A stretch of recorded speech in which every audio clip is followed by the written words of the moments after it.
ओम शांति। स्वागत है आप सभी का हमारे चैनल पावर लाइन एकेडमी में।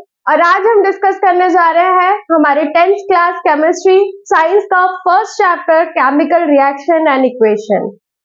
हमने अपने पुराने जो पार्ट्स थे उनमें डिस्कस कर लिया था कि केमिकल रिएक्शंस क्या होती है, केमिकल रिएक्शंस कैसे बैलेंस की जाती है, इक्वेशंस कैसे बनाई जाती है, किस किस टाइप्स की केमिकल इक्वेशंस होती है।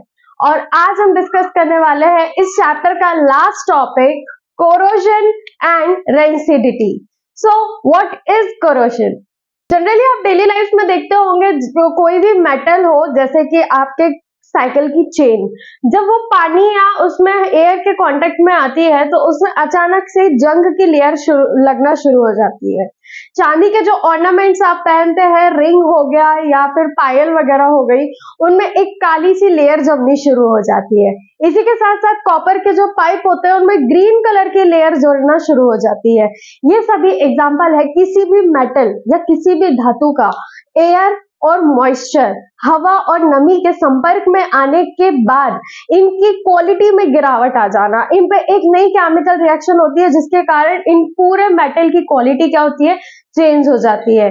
तो जब भी कोई धातु हवा और पानी मतलब कि एयर और मॉइस्चर से रिएक्ट करते हैं तो इनके बीच भी एक केमिकल प्रोसेस होती है जिसके कारण ये जो धातु होते हैं इनकी क्वालिटी में गिरावट आ जाती है और इसको हम बोलते हैं कोरोजन। तो कोरोजन में आपको मेन जो बात ध्यान रखने वाली है कि जब भी कोई मेटल एयर और मॉइस्चर मतलब कि नमी और हवा के संपर्क में आएगी, जहां भी उसमें थोड़ा सा भी पानी और हवा लगेगा वहां धातु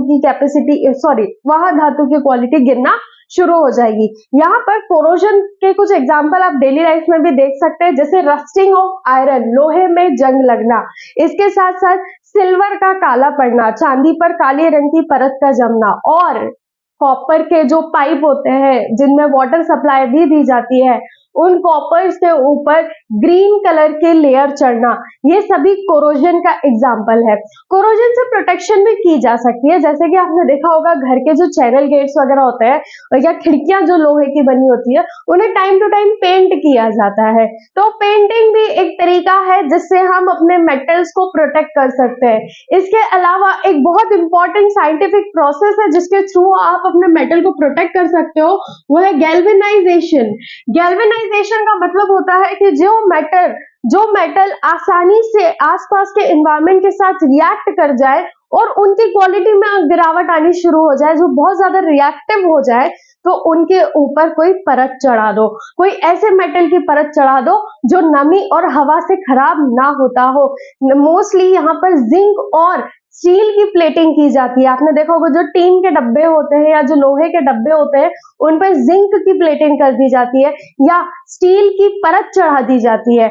तो ऐसे धातु जो हाईली रिएक्टिव हो, जो बहुत जल्दी कोरोजन की प्रोसेस जिनमें होती हुई दिखाई दे, उनके ऊपर एक ऐसी परत चढ़ा दो, किसी दूसरे मेटल की परत चढ़ा दो जिसके कारण उनमें पुराने वाले जो मेटल्स हैं उनमें कोई भी क्षति ना हो, उन्हें कोई भी डिस्ट्रक्शन या उसमें कोई नुकसान ना हो। तो वो प्रोसेस होती है गैल्वेनाइजेशन। तो गैल्वेनाइजेशन और पेंटिंग की प्रोसेस से आप अपने मेटल्स को सेव कर सकते हो। इसके साथ साथ एक और प्रोसेस है जिसमें आप अपने मेटल्स को कोरोजन से प्रोटेक्ट कर सकते हो और वो है ऑयलिंग।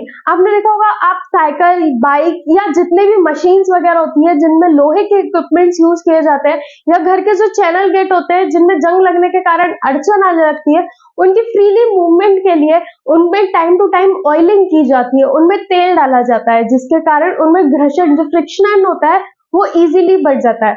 तो ये कुछ तरीके हैं जिससे आप कोरोजन से अपने मेटल्स को प्रोटेक्ट कर सकते हो। नेक्स्ट जो हमारा टॉपिक है वो है रेंसिडिटी, विकृत गंधता हिंदी में इसे कहा जाता है।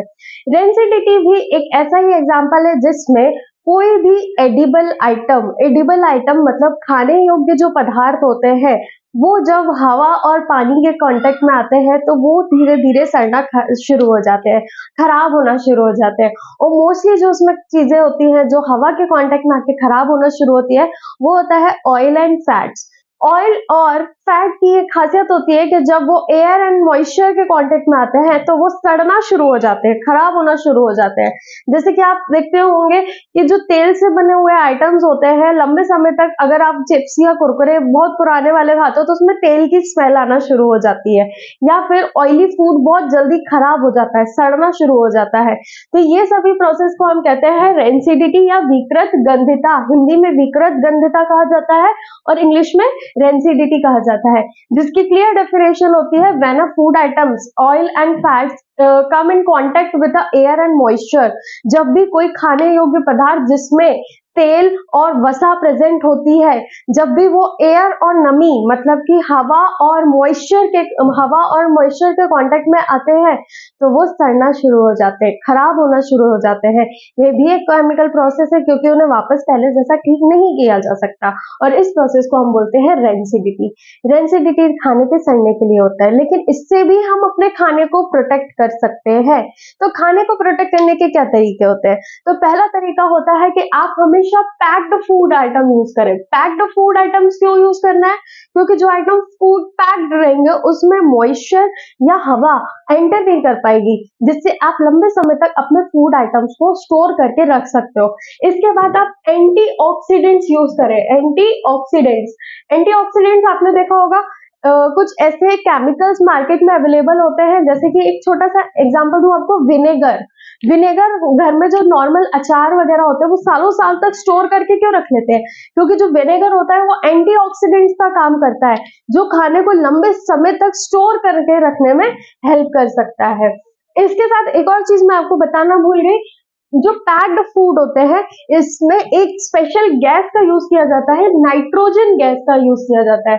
तो ऐसे फूड आइटम्स यूज करें जो नाइट्रोजन गैस द्वारा पैक्ड की गई हो, तो वो फूड आइटम्स लंबे समय तक रेंसिडिटी से बचे रहेंगे।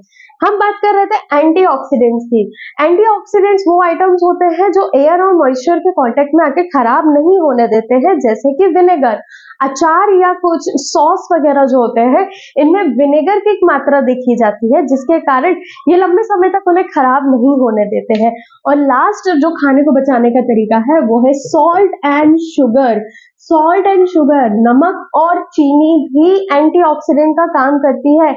आपने देखा होगा कि जो मीठी चीजें होती है वो लंबे समय तक खराब नहीं होती है। अचार, मीठे वाले जो मुरब्बा वगैरह बनाया जाता है वो भी लंबे समय तक खराब नहीं होते। क्यों? क्योंकि शुगर वगैरह भी क्या करती है?